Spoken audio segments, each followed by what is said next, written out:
I have watched my brother do many things in his life that other men would not dare. I watched him ride into a burning stable to pull out 3 horses when he was 19.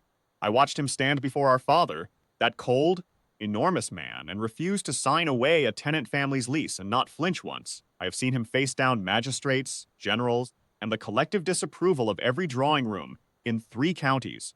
None of it prepared me for what I watched him do on the morning of the 14th of April in the nave of St. Aldrich's Cathedral, Worthenham, before 212 witnesses.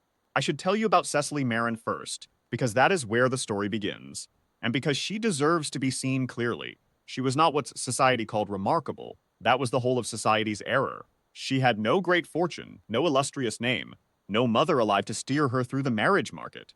Her father, a decent man of modest living, had done what he could for her, and what he could was modest too. She was plain by the season's ruthless accounting. No, that is not right, and I will not be dishonest about her. She was quiet in her looks, in the way a winter morning is quiet before the light comes up. There was a quality to her face that you only noticed if you were paying attention, and most people did not pay attention to Cecily Marin because there was always someone louder and richer and more strategically placed. She had steady gray eyes, a composed manner, and a habit of listening to people as though what they were saying actually mattered. In a world that mistook noise for worth, she was perpetually overlooked.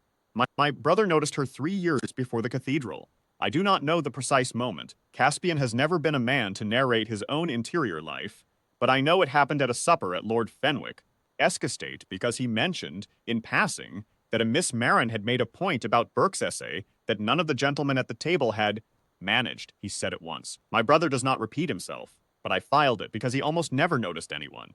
She was engaged to Mr. Aldous Fitch by the autumn of that year. Fitch was precisely the sort of man who looks well on paper and is hollow all the way through. Good family, adequate income, a smile that worked hard in company. Cecily's stepmother had arranged it. I do not think Cecily had been consulted much beyond the formal yes. She accepted because one accepted in those years when one had no fortune and no better prospect on the horizon. My brother said nothing. He is not a man who says things he cannot yet say cleanly. The 14th of April, St. Aldrich's Cathedral. A clear, cold morning, the candles going in the nave, despite the light. The congregation packed in and rustling with silk and self-congratulation. The Marin family occupied the front pews on the bride's side. Cecily's stepmother, a woman who wore her social ambitions like a second set of clothing, had ensured that everyone worth impressing was present.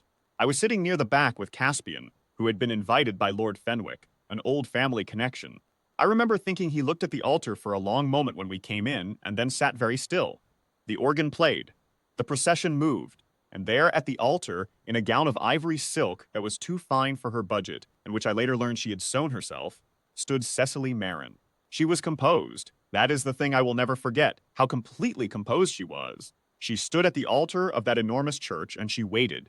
And she held her bouquet of winter roses, and her chin was up, and her eyes were steady, and she did not fidget, and she did not look behind her, not once. She waited as if she were simply waiting, as if she were a woman accustomed to doing difficult things with grace and expected to have to do them again.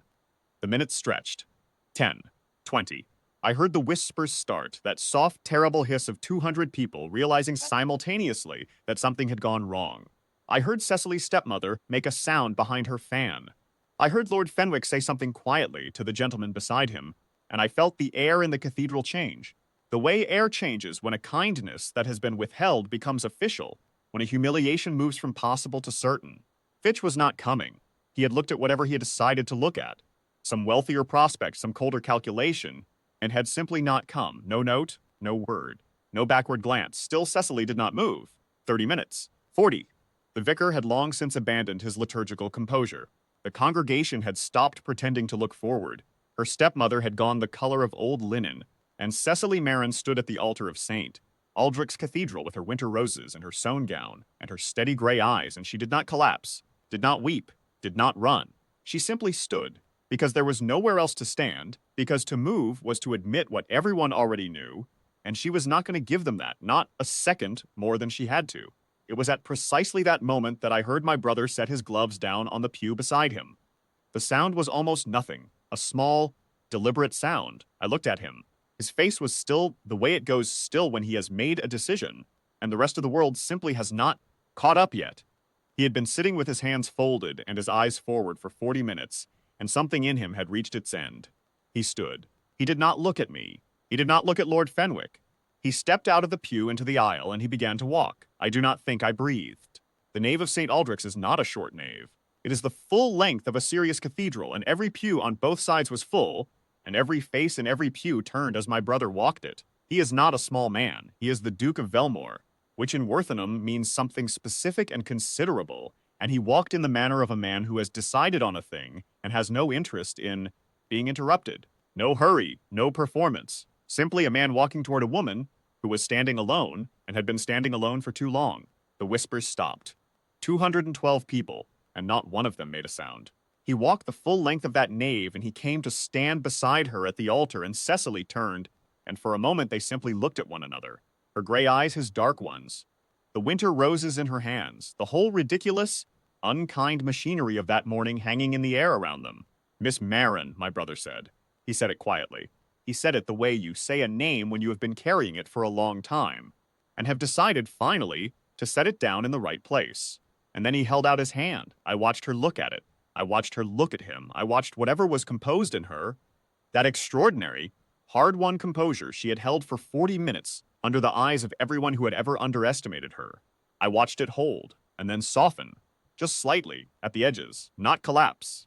Soften, as though something that had been braced against a blow had realized the blow was not coming, that what was coming instead was entirely different. She took his hand. She took it without a word, without a tremble, with her chin still up and her gray eyes steady, and my brother closed his fingers around hers and turned, and they walked back down that nave together, and the congregation sat in absolute silence as they went. Her stepmother fainted. I have always felt this was appropriate.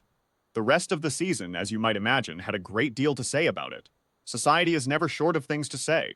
What Fitch had done was dissected. What my brother had done was dissected more.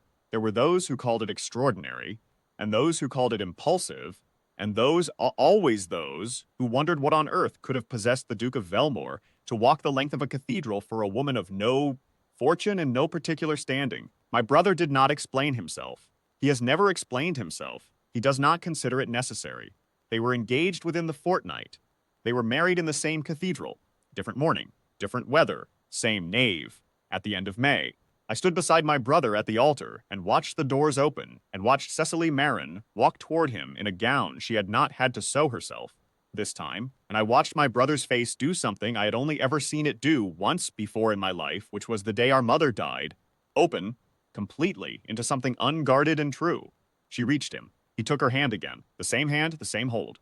Miss Marin, he said again, very quietly, and she looked at him with those gray eyes and the faintest edge of something that was almost a smile.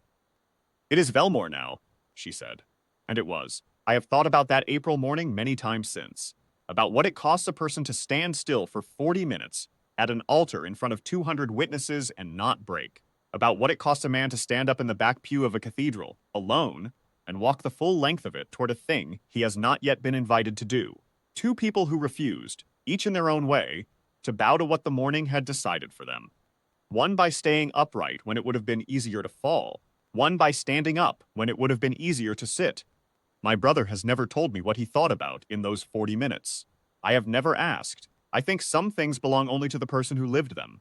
But I know what Cecily told me once, years later, when the children were small and the house was warm, and the morning was ordinary in all the ways that matter most. She told me she had heard his footsteps in the nave and had not turned to look because she was afraid it was someone coming to tell her to go home. And then she had felt his shadow beside her, and she had turned and she had seen his face, and she had known. She said it was the first time in her life that someone had walked toward her instead of past her. She said it was enough for every year that came after.